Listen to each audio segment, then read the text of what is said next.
Bueno, pues muchas gracias.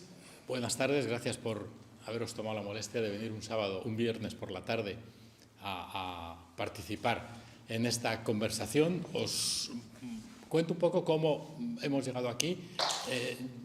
Yo lo que habíamos hablado con María Jesús era, bueno, pues sí, contaros un poco qué habíamos hecho por si pues podría ser de alguna utilidad para alguno de vosotros lo que hemos hecho y dónde hemos estado. Yo estoy hoy aquí porque yo trabajo efectivamente en Redella.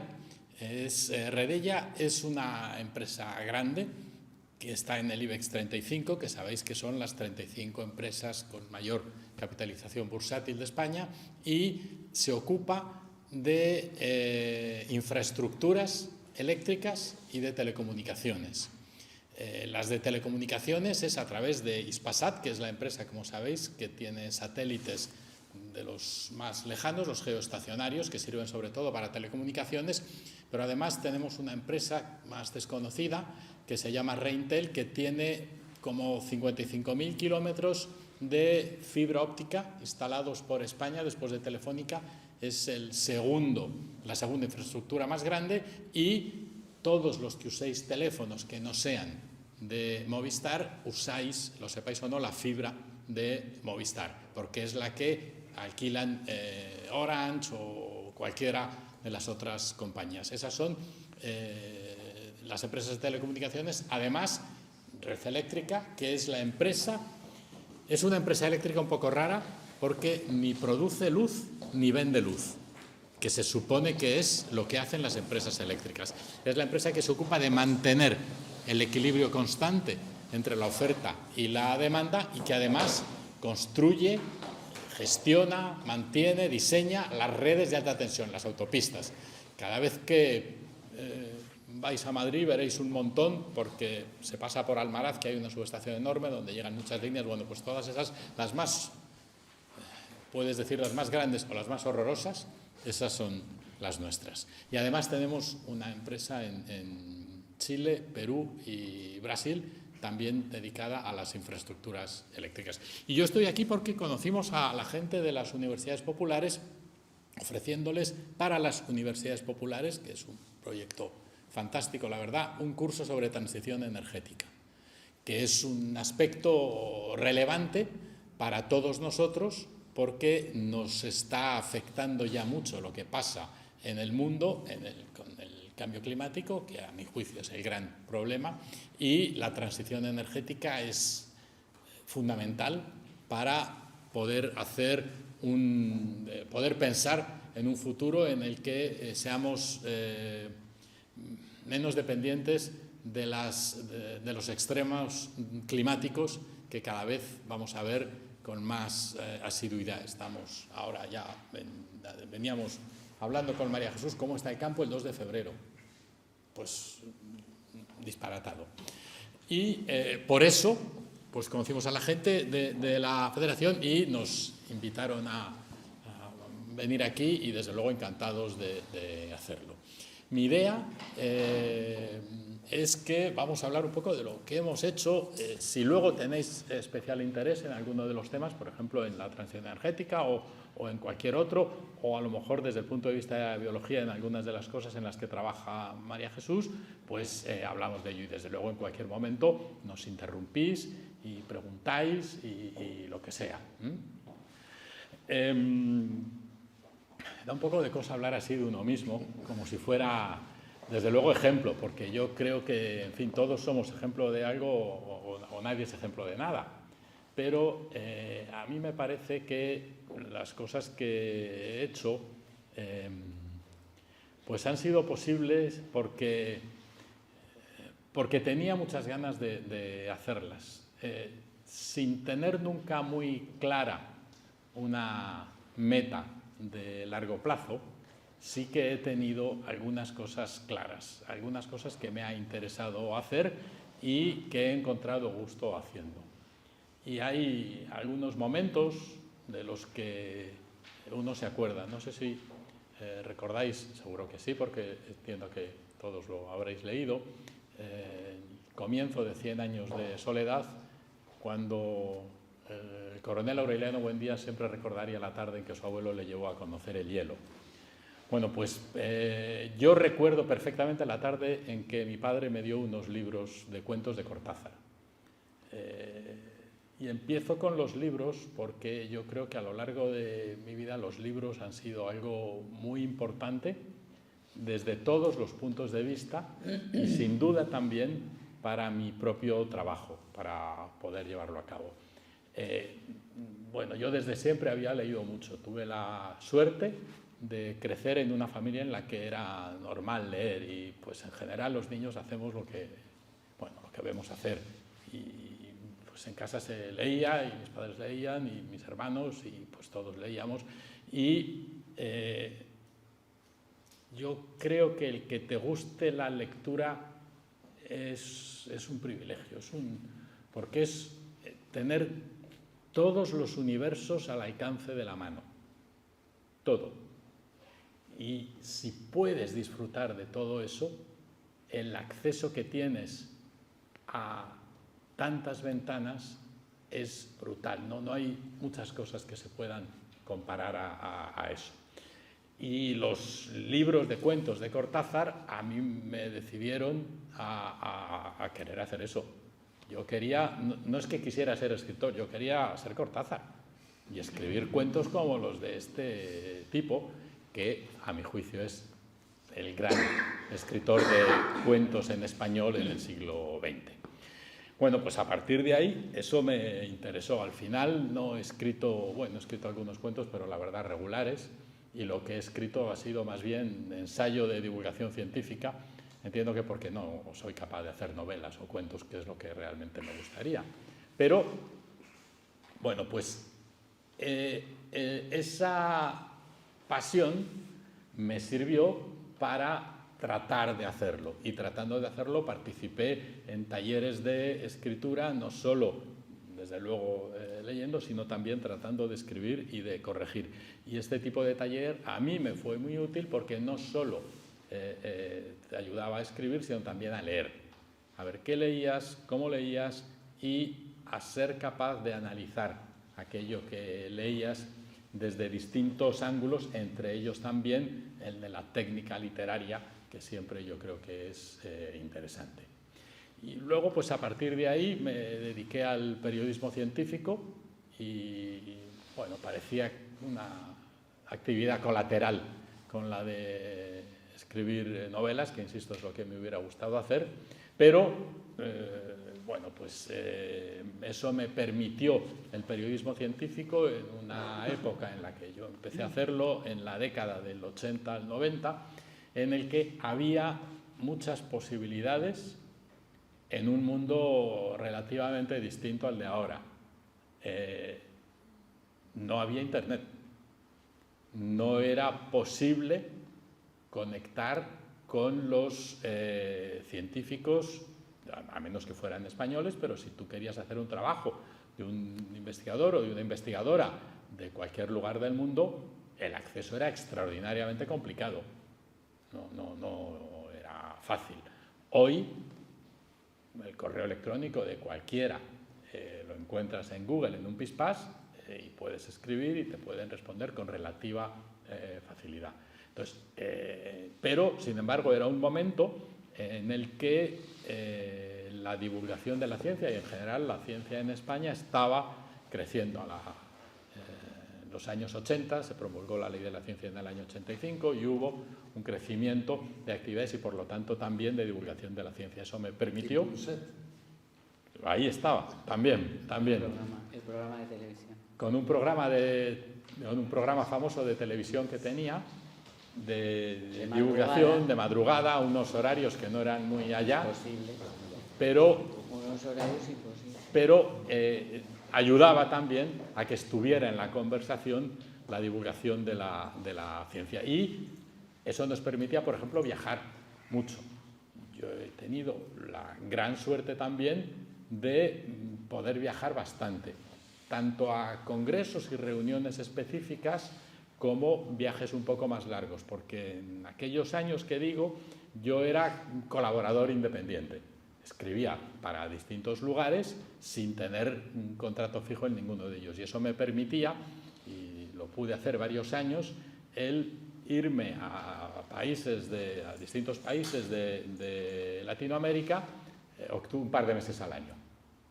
Y eso pues me daba la posibilidad de conocer gente, hacer reportajes allí, ver cosas interesantes, y me dio la oportunidad porque uno de los años me dijeron: si estás el 10 de enero en Santiago de Chile, te llevamos a la Antártida. Y en ese momento tenía el primer contrato laboral que tenía, que era en Radio Nacional, en un programa, y no dudé ni esto en dejar el contrato y, por utilizar una terminología de escuela y de talento, perseguir el sueño y dejar eso porque me parecía que era más interesante esa posibilidad que no iba a tener sino de ninguna otra manera. Y pude estar 3 semanas en un barco chileno por la Antártida y luego además pues ya me quedé por Chile, en total un par de meses. Tuve la suerte además de que justo era el periodo en el que se producía el cambio de gobierno de un dictador que había en Chile, que se llamaba Pinochet, que es de los pocos, si no el único dictador del mundo que hizo una carrera de una sola persona y la perdió, porque hizo un referéndum y lo perdió. Y eso provocó un cambio de gobierno y tuve la gran suerte de estar en el momento del cambio de gobierno allí y, como periodista acreditado, pues estar en los actos y ver lo que pasaba y todo eso. Y luego volví y estuve bastante tiempo, seguía con mis colaboraciones, pero viviendo de la Antártida. Es como si fuera un trozo de carne que yo iba haciendo lonchitas e iba repartiendo. En esa época más o menos conocía a María Jesús y siempre decían: bueno, este chico que no solo escribe de la Antártida, ¿o qué no? Bueno, para mí fue... Todo el tiempo escribías solo sobre la Antártida. O sea, tú leías y decías: ya está Calvo Roy otra vez con sus artículos sobre la Antártida. No lo puedo creer. Y el título ese que la voy a punta que leer le sacó al es el título de una película, La Antártida, del Castillo de Hielo. La Catedral del Hielo. La Catedral del Hielo. La Catedral del Hielo, que es un verso de Neruda sobre la Antártida. Hay una parte de la Antártida que reclama Chile, la misma que reclama Argentina y la misma que reclama Gran Bretaña, no es de ninguno, pero es un... Bueno, y entonces volví, hice más cosas, pude escribir un libro sobre la Antártida, también además de los muchos artículos, y pues ya con la carrerilla, de repente me pregunté sobre Cajal. ¿Quién era? Para un periodista científico me parece que era interesante saber quién era este tipo que, según todo el mundo dice, es el científico más importante que ha habido aquí por las aportaciones que ha hecho, pero también por la escuela que creó. Y en ese momento, estamos hablando del año 91, por ahí, no había ninguna biografía de Cajal que se pudiera comprar en las librerías. Ese año se habían publicado en España 3 biografías de Darwin, que Darwin es importantísimo, no tenemos que decirlo, importantísimo. Pero hombre, Cajal no está mal, Cajal tiene su punto también. Y no había ninguna, así que, pues como yo lo que quería era saber quién era, me propuse escribir una biografía de Cajal para ver quién era. En ese momento tuve la suerte, por esas épocas más o menos, de conocer a María Jesús, que entonces ella trabajaba en... bueno, me hizo un contacto para publicarlo en Alianza Editorial. Y, bueno, pues era una editorial que en ese momento estaba bien y pude publicar la biografía en la editorial. Y luego ya pues se cruzaron otras cosas y de repente, como periodista, había estado en Doñana en una celebración de una directiva que se transponía y ahí conocí a alguna gente del ministerio que luego me llamaron a trabajar en el Ministerio de Agricultura, que es de donde entonces dependía el medio ambiente, y a partir de ahí se acabó ese periodo de colaborador independiente, de freelance, y empecé a trabajar en gabinetes de prensa en la administración, primero en el Ministerio de Agricultura, luego estuve un poco en Energía, luego volví otra vez a Agricultura ya como jefe de prensa y luego Luego, en el año 86, hubo un cambio de gobierno y pasé al Consejo de Seguridad Nuclear porque pues, también conocí a una gente allí y yo había estado ya en la Secretaría de Energía y ahí estuve unos 3 años. Ahí conocí también a un tipo que me resultó interesante, un geólogo muy desconocido, Lucas Mayada, que en el Consejo de Seguridad Nuclear había bastantes geólogos, entre otros el presidente que me había contratado. Y a través de eso, un mapa radiológico que se iba a hacer de España, bueno, pues supe de este señor y me interesó también hacer una biografía también para saber quién era este tipo mucho más desconocido que Cajal y el que probablemente no hayáis oído nunca nada, pero es un tipo que, mira, tiene que ver de alguna manera con la ILE y con los regeneracionistas, porque es un tipo que a finales del siglo XIX hizo el mapa geológico de España con otra mucha gente, aunque él era el coordinador y quien escribió. Él solo hizo 7 provincias y además coordinó los trabajos de todos los demás y escribió 7 tomos, una cosa espectacular el trabajo. Y se dio cuenta de que España no era el vergel que se suponía que era y que el trigo, pues en Francia tenía mucho más rendimiento y que había muchos productos que fuera tenían mejor rendimiento, que no estábamos aquí, que esto no era el paraíso terrenal que nosotros pensamos. Y escribió un libro que se llamaba Los males de la patria y le atizaron por todos lados, pero eso dio origen después también, y sus datos Costa los utilizó para el regeneracionismo, que tiene que ver y está relacionado también con la institución libre de enseñanza. Bueno, el caso es que hice otra biografía de este tipo y luego en el año 2000 o así ya me pareció que estaba un poco cansado de la administración y de los gabinetes de prensa y con un colega creé una empresa de comunicación científica que se llama Divulga, en la que durante 4 años pues, estuvimos haciendo todo tipo de cosas referidas a la comunicación de la ciencia, exposiciones, hicimos los guiones para una serie de televisión, escribíamos artículos, escribimos un par de libros para niños también y cosas diversas. Y de repente, en el año 2004, una persona con la que había trabajado previamente en agricultura entró en lo que entonces era Red Eléctrica y ahora Redella y me llamó para que me ocupara allí de la dirección de, entonces era Comunicación y Relaciones Institucionales. Y estuve desde el 2004 hasta el 2012 y la verdad es que fue extraordinariamente interesante porque estar en una empresa de ese tipo te da muchas posibilidades de conocer cosas. Después hubo otro cambio en la presidencia, amablemente me invitaron a salir y aproveché ese tiempo para hacer otra biografía, esta vez de otro tipo más desconocido, del que me he convertido en profeta absoluto, un tipo que se llama Odón de Buen, que es un oceanógrafo que vivió en España entre 1873 y murió en México, en el exilio en 1945, y es quien introdujo en España la oceanografía, creó en 1914 el Instituto Español de Oceanografía, y un tipo que a mí me ha resultado fascinante, porque era un poco como Forrest Gump, que estaba en los sitios adecuados en el momento oportuno. Y empleé un año entero en hacer esa biografía, que me permitió ver también, bueno, pues las distintas, cómo el mundo había cambiado desde la de Cajal. Yo cuando estaba haciendo la de Cajal, si quería ver qué decían los periódicos de la época de Cajal, tenía que ir a la Biblioteca Nacional, pedir el periódico concreto, te lo traían en unos microfilm que tú tenías que mirar por un aparato extraordinariamente incómodo e ir página a página a ver si tenías suerte y qué cosas de Cajal había ahí.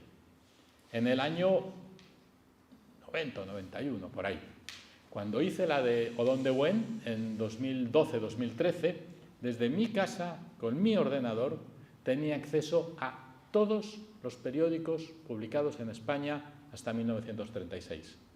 Todos. La hemeroteca está digitalizada entera. Y afortunadamente este tipo se llama Odón de Buen y no Juan Pérez, con lo cual la búsqueda era relativamente sencilla. Y así como después de la Antártida estuve mucho tiempo haciendo filetitos de la Antártida, ahora hago filetes de Odón de Buen y Ya no le dejamos más. Estamos empezando. En lo que puedo, y eso lo hice entonces. Luego, una vez que hice la biografía,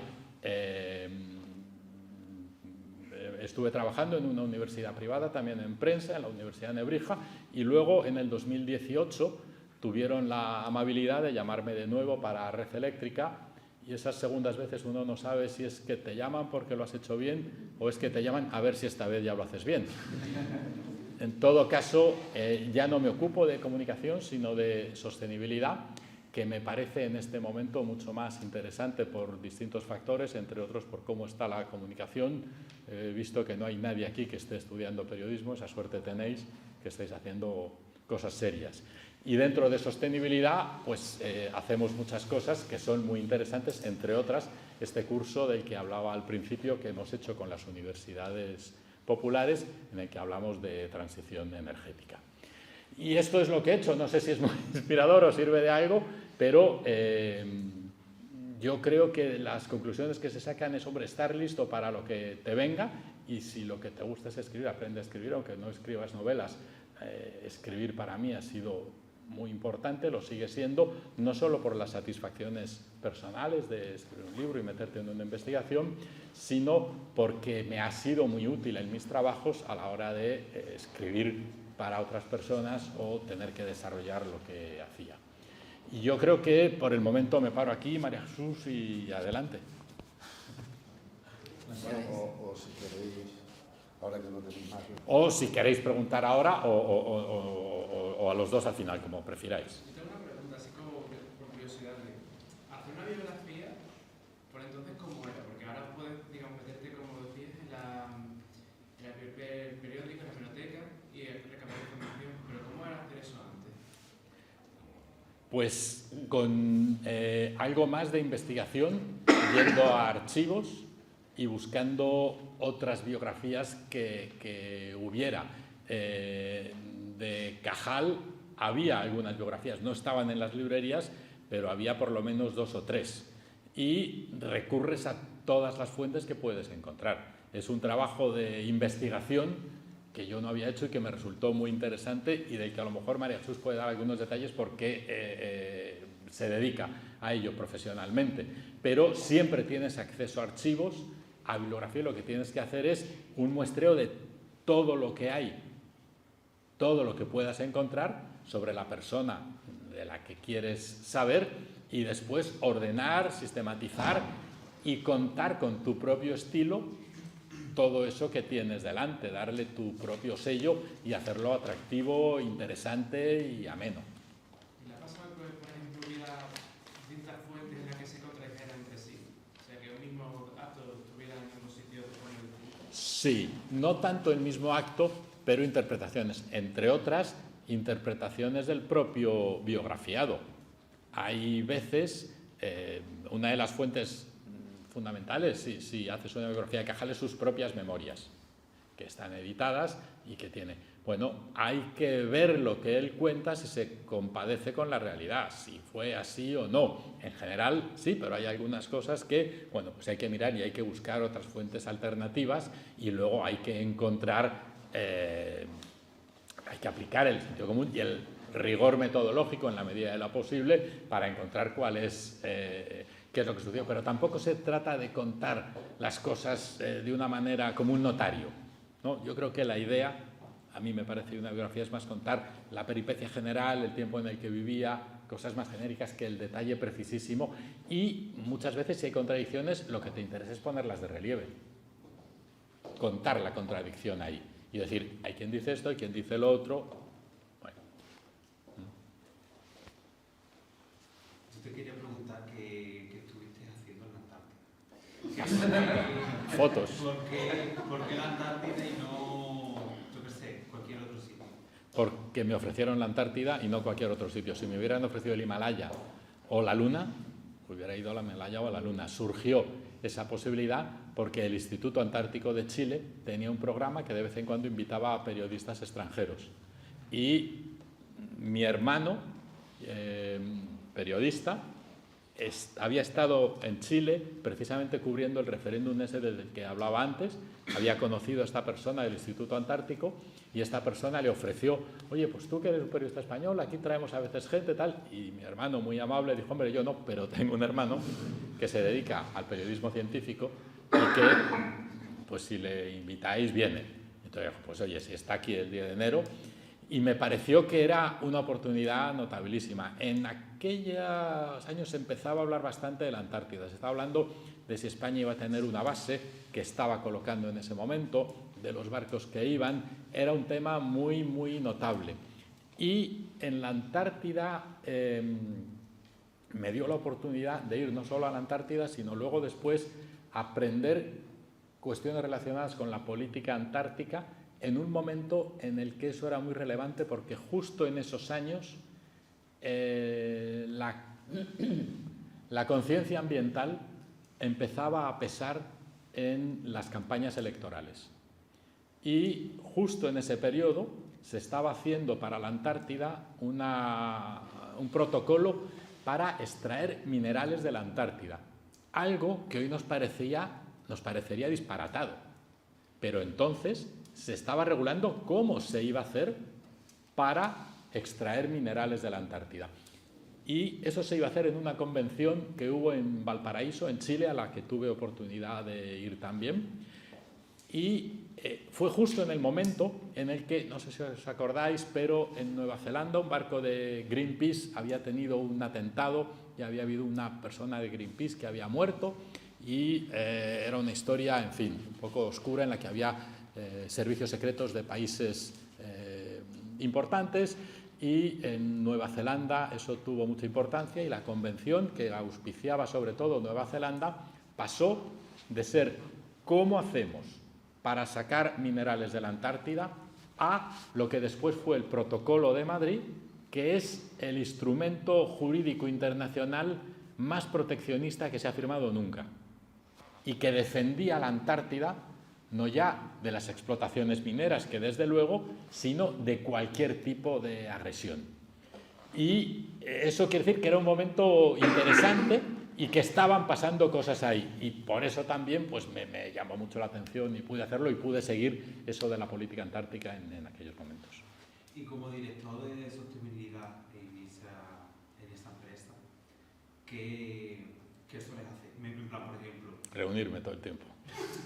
Tú ponte que queréis, me imagino que supongo que va así, extender una red eléctrica, ¿no? Supongo que tendréis que tener allí a alguien que os diga que aquí podéis ponerla porque pues, no hay especies en peligro, tal cual. Sí. Pero eso es previo a la sostenibilidad. O sea, eso no le llamamos sostenibilidad. Eso es la manera de hacer las cosas adecuadamente con estudios de impacto ambiental, que eso se hace desde siempre. Y hay que unir dos puntos concretos y se busca el trazado que tenga menor impacto ambiental y social, y además se negocia con todo el mundo y todo eso. Lo que hacemos desde la sostenibilidad es que todo el comportamiento de la empresa, no solo a la hora de hacer líneas, que es lo más evidente, sino en todo lo demás, a la hora de consumir agua o consumir energía, la manera de estar en el mundo sea lo más sostenible posible. Y además hacemos proyectos también de cara a la sociedad, como este con las universidades populares. Yo que he llegado un poco tarde, pero... ¿Tú qué haces? Yo ingeniería electrónica. ¿Ingeniería? Ingeniería electrónica. Qué bueno. Que me ha llamado la atención pues, que has estado bastante en contacto con el tema de la ciencia y, pues bueno, entre que has estado en el Consejo de Seguridad Nuclear y ahora estás un poco pues, con el trabajo que lleva. Y un poco, ¿cuál ha sido, no sé si has tenido algún cambio de opinión frente a la energía nuclear a lo largo del tiempo? En el sentido, como has estado... No, que es un tema de debate, muy bien que lo hayas Es que, sacado. quiero saber, Gracias. porque él ha estado muy en contacto con estos temas y supongo que sabrá más. Claro, me interesa un poco... Es un tema extraordinariamente interesante porque tiene muchas implicaciones de todo tipo. ¿Cuánto tiempo tienes? ¿Cuánto tiempo? No, mira, en general no he cambiado mucho. Me parece que tiene utilidad, pero tiene que estar extraordinariamente bien regulada. Me parece que a veces podría estar mejor regulada porque la capacidad de decisión de las empresas a veces es mayor de lo que debería ser. No me parece que haya especiales problemas en su ejecución. Sí que los hay, porque no están resueltos en el largo plazo todo lo que tiene que ver con los residuos, y desde luego no los hay en lo que tiene que ver con el precio. Porque el problema hoy de la energía nuclear es el precio, no hay otras prohibiciones, pero no se cumplen los plazos que la industria nuclear dice sobre las cosas, sobre las nuevas centrales. Ya sabéis que hay una en Finlandia que ha tardado pues 2 veces más y ha costado 3 veces más de lo que estaba presupuestado. A mí me parece que es una energía demasiado de largo plazo como para lo que necesitamos ahora, que son energías de transición hasta que se consiga que las baterías sean capaces de almacenar la renovable para cuando no haya renovable. Pero si quieres luego lo hablamos más despacio. Pero yo me quería centrar más en si tu opinión se ha mantenido constante en el tiempo, en el sentido de... Porque yo sí es verdad que, como es obvio, hace un par de años atrás mi opinión sobre la nuclear era bastante diferente a la que tengo ahora, y es como has ido teniendo a lo largo del tiempo varios trabajos que han ido acercando un poco más, un poco menos, o han ido tocando diferentes índoles. ¿Tu opinión frente a la nuclear se ha mantenido constante? En general sí. Quiero decir que siempre he pensado que ya que estaba, es mejor sacarle todo el provecho posible, teniendo en cuenta que ha de estar bien regulada y que no puede condicionar ni el precio como condiciona con mucha frecuencia, ni el que quepan otras energías en el sistema. Desde el punto de vista de la seguridad, por ejemplo, sí, no he cambiado mucho con lo que respecto a lo que pensaba. Perfecto, gracias. Una preguntita más. Sí, yo tengo una.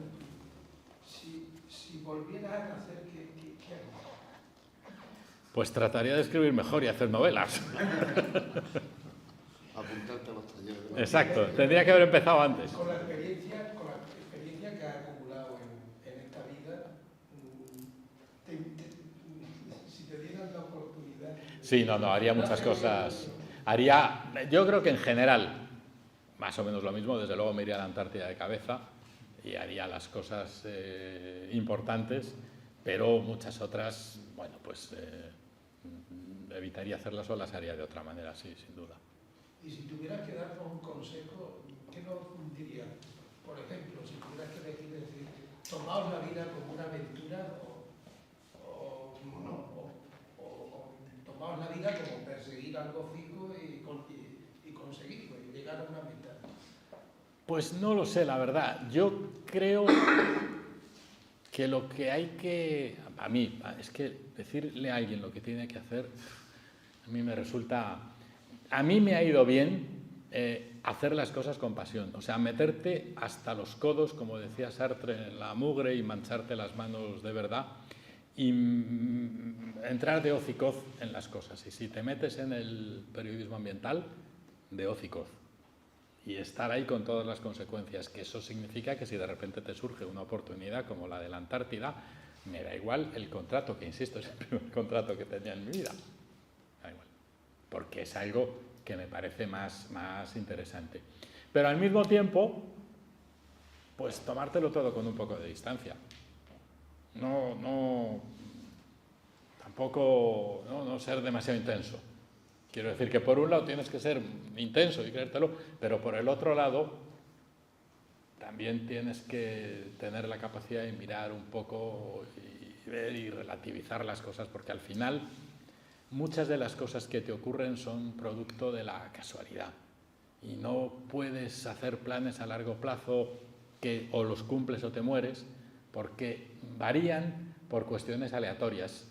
a mí me varió lo de la Antártida, estoy seguro, en mi vida profesional, y surgió de la casualidad de que mi hermano hubiera ido a cubrir el referéndum de Pinochet.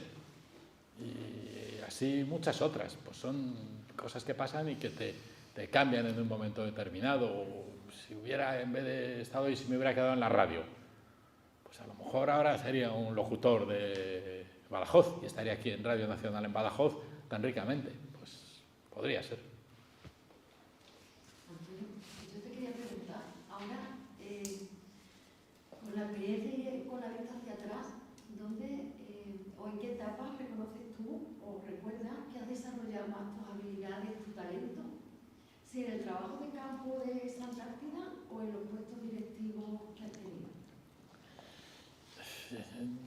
Yo no sé si tengo algún talento, la verdad.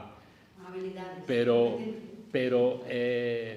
bueno, digamos que se me da bien escribir y eso lo he usado toda la vida para todo. Lo he necesitado cuando he sido periodista, pero me ha venido muy bien cuando he hecho otras cosas. El haber, a ver cómo digo esto, el haber cuando tenía 16, 17, 18, haber estado entonces como en un grupo scout como jefe de niños pequeños, yo creo que me enseñó a relacionarme con gente y a ayudar a solucionar problemas de otra gente que dependía de ti. Y yo creo que eso después, cuando estás en un puesto en el que tienes que coordinar equipos, pues eso también te ayuda, ¿no? El haber sabido hacer esas cosas y estar ahí. Yo creo que todo lo que haces en la vida, sea lo que sea, te ayuda, te suma, porque sumas conocimientos y experiencias. Lo que tienes es que mirarlo, tratar de mirarlo un poco desde fuera y, bueno, pues no creer que has hecho tampoco nada del otro jueves, sino que has hecho lo que has podido en cada momento y cómo puedes de eso pues extraer alguna enseñanza o alguna conclusión o aplicarlo después de la mejor manera que sepas, sabiendo que siempre estamos dando palos de ciego y haciendo lo que puedas como puedes. O sea que, en fin, yo creo que todo es mucho más relativo. No sé. Oye, hay gente que tiene unos planes fijos. Mi hija mayor, Tocha, desde los 12 años, a los 12, sabía que quería ser veterinaria de caballos. Y es veterinaria de caballos. Se ocupa de eso. El siguiente, en segundo de bachillerato, dudaba, ¿qué iba a hacer en la universidad? Dudaba de historia a medicina, que es bastante dudar. Terminó haciendo física y ahora trabaja con datos. Y está contento también con lo que hace, como ella. O sea que pues, también ahí cada uno es como es y lo tiene más o menos claro. Quiero decir que tienes una pasión que la sigues o vas cambiando y haciendo cosas distintas, ¿no? Yo tengo una pregunta.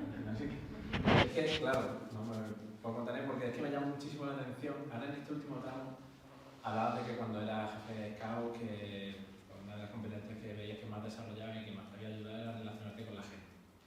Y durante toda cuando contabas tu historia de vida, has repetido un montón de veces. Y conocí a no sé quién y me fui a no sé quién. Y conocí a no sé quién y me fui a no sé quién. Y conocí a María Jesús y empecé. Y conocí a este señor del ministerio y conocí al de RDI. Nosotros tenemos la teoría un poco así loca de que el mundo se construye en la conversación. Entonces, me ha llamado muchísimo la atención todo esto y quería saber un poco cuál es tu visión sobre eso, el valor que tiene, el relacionarse con otra gente, si tú también eres de nuestra tribu de que se construye con el lenguaje. Sí, absolutamente, absolutamente. Bueno, lo he pasado por alto, pero voy a contar. En el viaje que os decía en Doñana para la presentación de la Directiva Hábitats, nos invitaron a un grupo de periodistas de Madrid. Yo entonces estaba en Diario 16 y tuvimos la suerte de estar en Doñana, en el Palacio de las Marismillas, allí y tal, y había un tipo del ministerio. Y esa noche, pues después de cenar, pues te tomas ahí unas cervezas y tal. Y yo conté dos chistes muy graciosos. Y esos chistes muy graciosos, que no voy a contar ahora, cambiaron mi vida. Porque 6 o 7 meses después en el ministerio necesitaban a una persona y a este tipo le dijeron, sí, hombre, ese chico de los chistes graciosos. Ah, sí, sí, que venga, que es muy gracioso. Estaban entre el chiquito y tú, ¿no? Sí, o sea, ahí, por una tontería en un momento determinado, tal. Yo creo que es fundamental las relaciones y los lazos y las redes. Por eso es importante ser amable y ser educado, porque es el primer escalón para hacer todas esas cosas. Yo creo que es básico. En fin, aquí sí que voy a sonar como un abuelo cebolleta, pero portarte adecuadamente, preguntarte en cada momento qué se espera de mí y de acuerdo a las circunstancias actuar como corresponde. En ese momento lo que se espera de mí es un chiste gracioso y afortunadamente hoy ahí vino y eso, bueno, si no, pues hubieran pasado otras muchas cosas, hubiera sido de otra manera, ¿no? Pero de repente hay un punto